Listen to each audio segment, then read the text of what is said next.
తాకట్లో ఉన్న మీ బంగారాన్ని విడిపించి ఆ రోజు ఆన్లైన్ రేటుకి కొంటాం. Sharma gold company. నమస్తే, మీరు చూసిన సుమన్ టీవీ. నేను మీ కీర్తి. మార్చి 13వ తారీఖు కామదహనం, 14వ తారీఖు హోలీ పౌర్ణిమ. మరి ఈ 2 రోజుల విశిష్టత, ప్రాముఖ్యత, ఈ రోజు మనం పాటించవలసిన నియమాల గురించి, ఏం చేయాలి, ఎలా చేయాలి, ఎప్పుడు చేయాలి, ఏంటి ఎలా చేస్తే ఎలాంటి ఫలితం మనకు వస్తుందో తెలియజేయడానికి మనతో పాటు ప్రముఖ ఆస్ట్రాలజర్ బ్రహ్మశ్రీ నందిబట్ల శ్రీహరి శర్మ గురువు గారు ఉన్నారు. నమస్తే గురుగారు. వాగర్థ విభ సంపృక్తౌ వాగర్థ ప్రతిపత్తయే జగతః పితరౌ వందే పార్వతీ పరమేశ్వరౌ. సదాశివసమారంభాం శంకరాచార్య మధ్యమాం అస్మదాచార్య పర్యంతం వందే గురు పరంపరాం. ఆదిత్యాయ చ సోమాయ మంగళాయ బుధాయ చ గురు శుక్ర శనిభ్యశ్చ రాహవే కేతవే నమః. శృంగేరి జగద్గురు పీఠాధిపతులకి, కంచి పీఠాధిపతులకి నమస్కారములు తెలియజేసుకుంటూ కార్యక్రమాన్ని ప్రారంభిద్దాం. గురుగారు, మార్చి 13వ తారీఖున కామదహనం, అలాగే 14వ తారీఖున హోలీకి చేసుకుంటాం కదా మనం అందరం.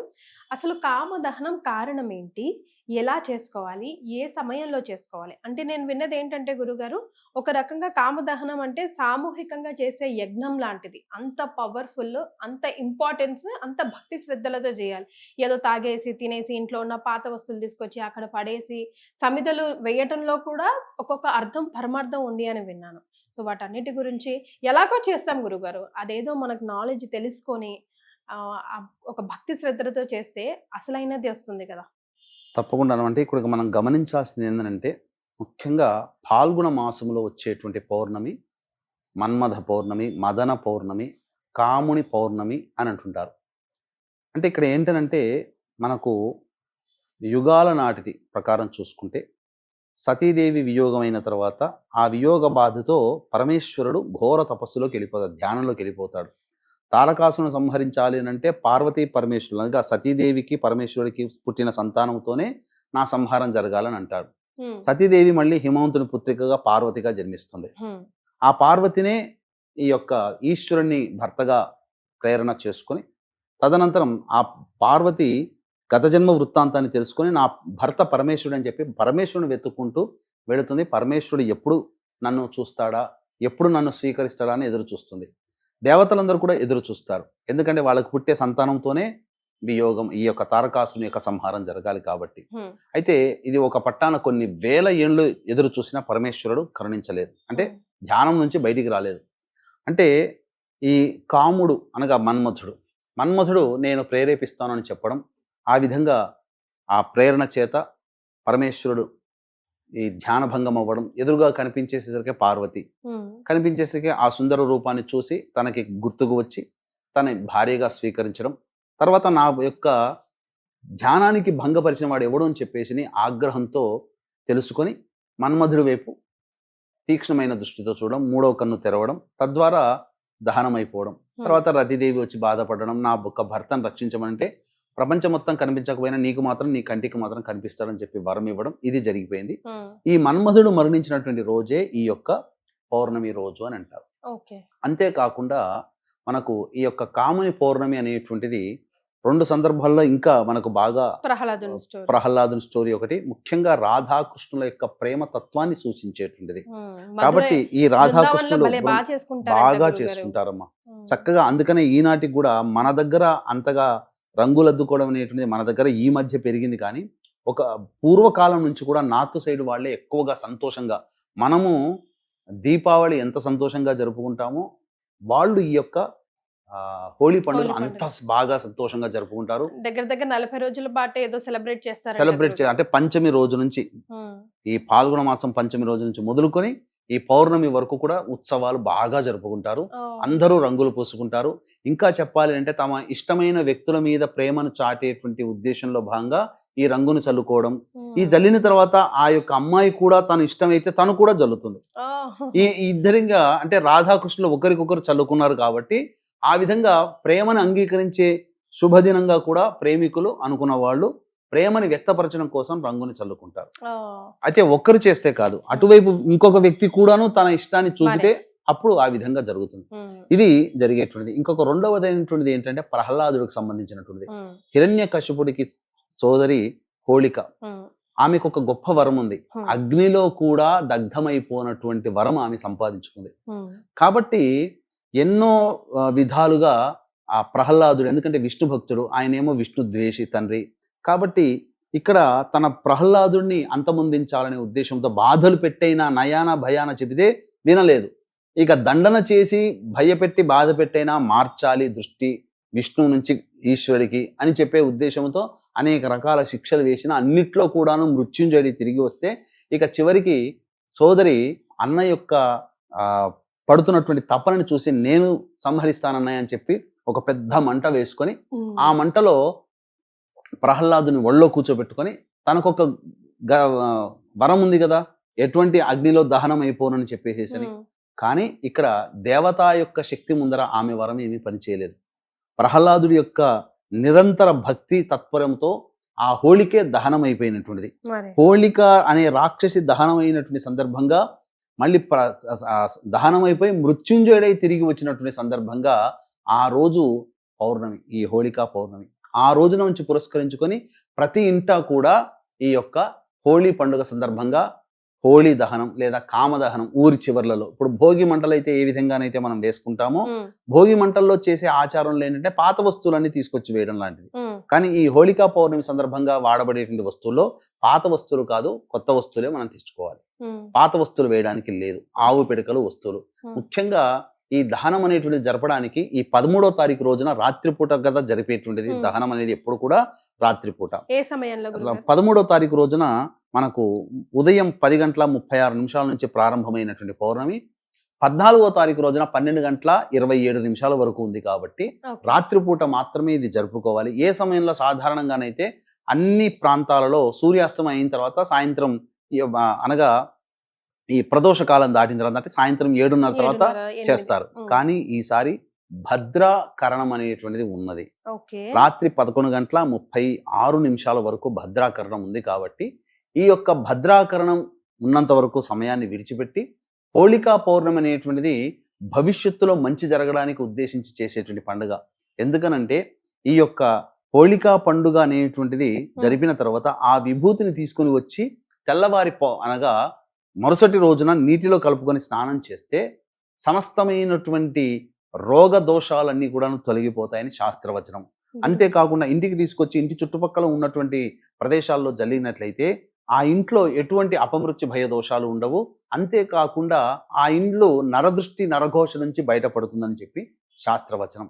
కాబట్టి ఇంతటి మహత్యాన్ని ఇంతటి గొప్పతనాన్ని చాటి చెప్పేటువంటి యొక్క హోళికా దహనం ఏదైతే సంబంధించినటువంటి ఉందో ఈ భద్రాకరణం ఉన్నటువంటి సమయాన్ని విడిచిపెట్టి చేసుకోవాలి. దీనికి ఉన్నటువంటి ఈ భద్రాకరణం ఉన్నటువంటి సమయం 11:36 వరకు ఉంది. కాబట్టి 13వ తారీఖు రోజున 11:36 నుంచి 12:26 మధ్య కాలంలో అనగా సుమారు 1 గంట కాలం మధ్య కాలంలో ఈ యొక్క హోళికా దహనాన్ని ఏర్పాటు చేసుకొని నిశీ సమయంలో ముఖ్యంగా చేయాలి. కాబట్టి ఈ సమయంలో చేసుకున్నటువంటి విధంగా ఆచరించుకొని మరుసటి రోజున పౌర్ణమి యథావిధిగా పండుగ చేసుకోవాలి. రైట్ గురుగారు, సమిధల్లో ముఖ్యంగా ఇవి ఉంటే బాగుంటుంది. ఎందుకంటే నెక్స్ట్ డే మనం నీళ్ళల్లో వేసుకొని స్నానం ఆచరిస్తాం కాబట్టి ఔషధి గుణాలు ఉన్నవే మనం యూజ్ చేస్తూ ఉండాలి. కాబట్టి ముఖ్యంగా ఏవి వేసుకున్నా వేసుకోకపోయినా ఇవి వేసుకోవాలి, ఇవి వేసుకోకూడదు ఏమైనా ఉన్నాయా? అంటే మర్రి చెట్టువి యూజ్ చేయకూడదు నేను సమిధలను విన్నాను గురుగారు.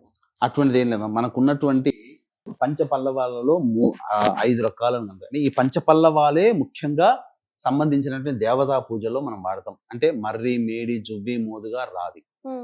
కాబట్టి ఈ 5 వృక్షాలు కూడా దేవతా వృక్షములే, అందులో సందేహము లేదు. యూజ్ చేయవచ్చు, తప్పేమీ లేదు. ఈ 5 వృక్షాలకు సంబంధించినటువంటి కట్టెలను తీసుకుని వచ్చి ఆవు పిడకలను కూడా పెట్టి ముఖ్యంగా అందులో మనకు హోళిక అంటే మనకు చిత్రపటం కనుక దొరికితే ఆ హోళిక అనగా ప్రహ్లాదుని పట్టుకున్నటువంటి హోళిక అనే రాక్షసి కనుక చిత్రపటం కనుక దొరికే సందర్భం ఉంటే జిరాక్స్ తీసుకోవచ్చు. తీసుకొని ఆ మంటల్లో పెట్టేసేసి హోళికా దహనం లాగా జరుపుకొని ఆ వచ్చినటువంటి బూడిదని తర్వాత స్నానం చేసేటువంటి విధానంగానో ఇంట్లో గానీ వాడుకోవచ్చు. సో ఇక నెక్స్ట్ డే మార్చి 14వ తారీఖు ఎలాగో పౌర్ణమి హోళీ పండుగ చాలా మంది చేసుకునేది ఏంటంటేనమ్మా, ఇక్కడ ఒక విషయం మాత్రం ప్రజలకి తెలియజేయాలి. శాస్త్రం ప్రకారం అహోరాత్రములు 4 అంటే రాత్రిపూట జరుపుకునేటువంటి పండుగలు మాత్రం 4 మాత్రమే ఈ సృష్టిలో. ఒకటి శివరాత్రి, ఈ కాముని పౌర్ణమి, హోళికా దహనం, మదన పౌర్ణమి. మూడవది ఈ సంబంధించినటువంటి దీపావళి, శ్రీకృష్ణ జన్మాష్టమి. ఇవి 4 మాత్రమే రాత్రిపూట మాత్రమే జరుపుకునేటువంటిది. అయితే శాస్త్ర ప్రకారం ఏం చెప్పబడి ఉందంటే 1000 సూర్యగ్రహణాలు 1000 చంద్రగ్రహణాలు కలిస్తే ఎంతటి ప్రభావవంతమైనటువంటి శక్తివంతమైనటువంటి సమయంగా మారుతుందో ఈ యొక్క రాత్రిపూట జరుపుకునేటువంటి ఈ 4 పండుగలలో అంత ప్రభావం ఉంటుంది. కాబట్టి ఇటువంటి సమయాన్ని ఏదో కేరింతలు సంతోషంగా గడపడం తప్పులేదు, ఎస్ కానీ వీటి సంతోషాన్ని పొంది మనం అంతవరకే చేస్తున్నాం.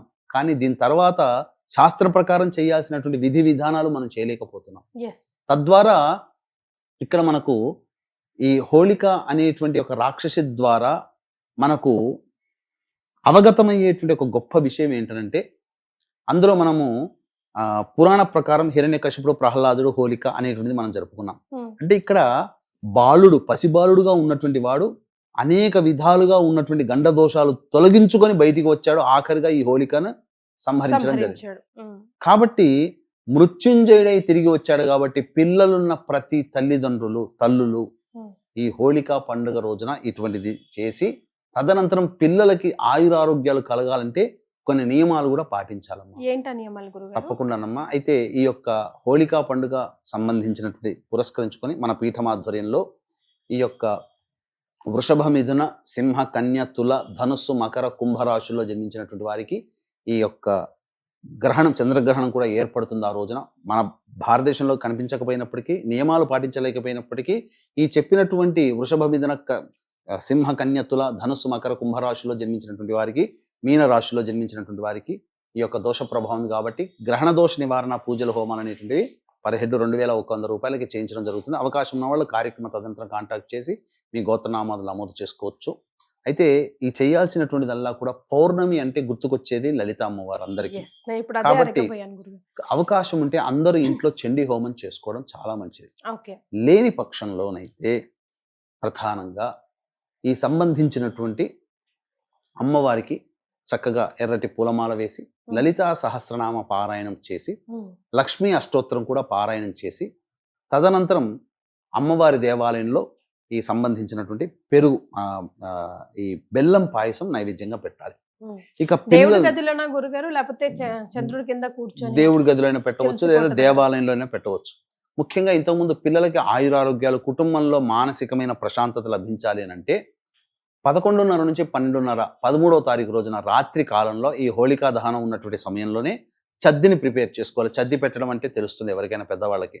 ఆ ప్రిపేర్ చేసుకొని మరునాడు 14వ తారీఖు రోజున ఈ సంబంధించినటువంటి దుర్గా అమ్మవారి దేవాలయానికి పిల్లలు ఎవరైతే అనారోగ్యంతో ఉంటారో, లేకపోతే ఎవరైనా పిల్లలున్న ప్రతి తల్లిదండ్రులు ఆడ మగ అనేటువంటి భేదం లేదు, ఆ పిల్లల్ని తీసుకుని వెళ్ళి పొలిమేరలో ఉన్నటువంటి గ్రామదేవతకో, కట్టమైసమ్మకో, ఎల్లమ్మకో, పోచమ్మకో, లేకపోతే పార్వతి శివాలయంలో ఉన్నటువంటి అమ్మవారికో వెళ్ళి ఆ చద్దిని అమ్మవారికి అభిషేకం జరిపించి వీలైతే ఒక చీర, రవిక బట్ట, లేదా కనీసం జాకెట్ పీసు, గాజులు అమ్మవారికి పెట్టి ఈ చద్దిని అమ్మవారికి నైవేద్యంగా పెట్టి పిల్లలకు అందరికీ పంచినట్లయితే పిల్లలందరూ కూడా ఆయురారోగ్యాలతో సంపూర్ణంగా ఆనందంగా జీవిస్తారని చెప్పవచ్చు.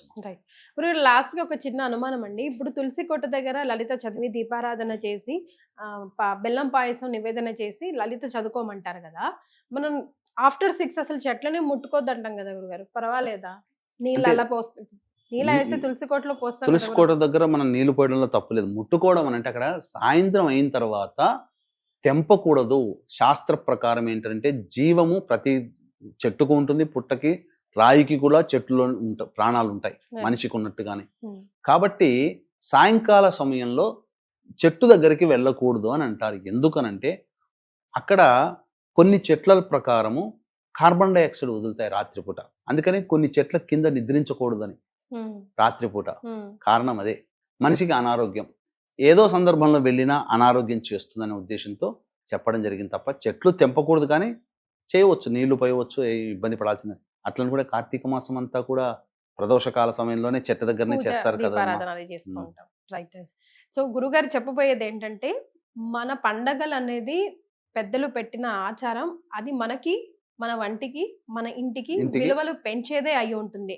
అది చేస్తాం ఎలాగో నియమాల ప్రకారం, ఏదో మమ అనిపించకుండా ఆచారం ప్రకారం, నియమం ప్రకారం పాటిస్తే మనకి మరింత రెట్టింపు ఫలితం వస్తుంది. అంతే కదా గురుగారు? అంతేనమ్మా. చాలా సంతోషం అండి, ధన్యవాదాలు. సర్వం శ్రీ ఉమామహేశ్వర పరబ్రహ్మార్పణమస్తు.